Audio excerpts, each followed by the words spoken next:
working at train.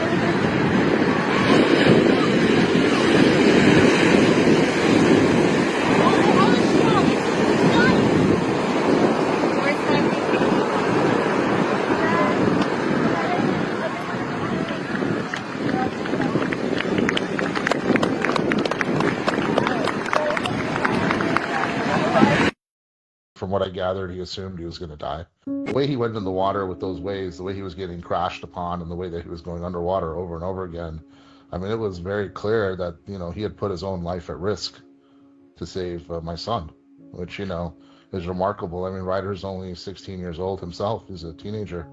And, for him to take that kind of leadership and, go out and have that type of courage and bravery to go out and save someone else's life is remarkable. And I cannot thank him enough. I learned about the incident from my son. I had a call with my son and daughter. I have a 10-year-old son, Nathaniel. That's the one that you saw drowning. And I have a daughter that's 8. I spoke to both of them Saturday evening. He was drowning. He knew he was drowning. He blacked out. He went unconscious. I knew by the time I watched the video for the first time, I'd already spoken to my son, so I knew he hadn't made it. But, I mean, if I was watching that video, I wasn't sure if he'll make it, if I hadn't seen the end of it. And I wasn't sure, honestly, if the lifeguard would make it out with those conditions, which is why it's so brave what he did. I watched Ryder completely fight all the current and wave and hold his ground, which is extremely difficult to do. I also watched him hold Nathaniel the entire time. It is so easy to let go and be forced to let go with those currents and rips. Like, for him to be able to hold on to him with those forces, those water pressures coming against him, is incredible. I mean, he showed incredible resilience, strength, and he pulled them out. It was amazing to watch. I think it's rare that these things get captured with this much detail on camera. When he came out of the water, he was clearly limp. It doesn't look like he was breathing. I'm told that he kind of resuscitated when he came onto the shoreline and came back to consciousness. But, again, that's a matter of seconds, especially for a young kid. They have less lung capacity and such. And so it's really scary. I think he's still dealing with the shock and the trauma. I think my daughter's also traumatized. The siblings are very close, my son and daughter. They're very, very close. And so for her to watch, her brother almost die in front of her eyes is traumatic for a young child. And again, we got lucky that he didn't die. But this outcome could have been very different. I'm incredibly and extraordinarily grateful to the lifeguard. He's the only reason that my son is alive.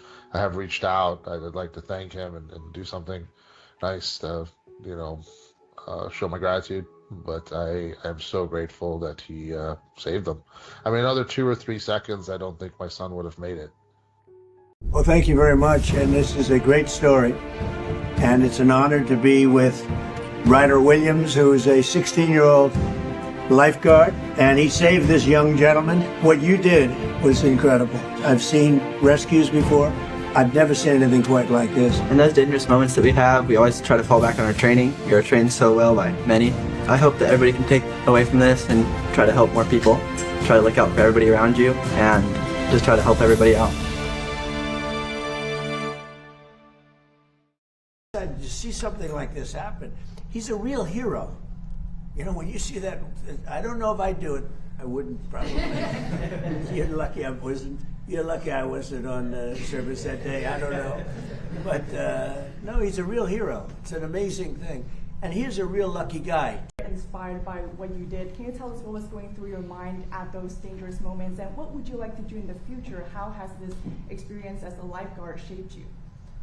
In those dangerous moments that we have, we always try to fall back on our training. We are trained so well by many to handle that situation as best we can. So I really am just thinking about how to get the boy out of the water as fast as I can. And for shaping my future, I want to be a firefighter in the future, hopefully go through paramedic school. And he's off to a good start. We'll give him recommendations. We may have some good recommendations. Go ahead.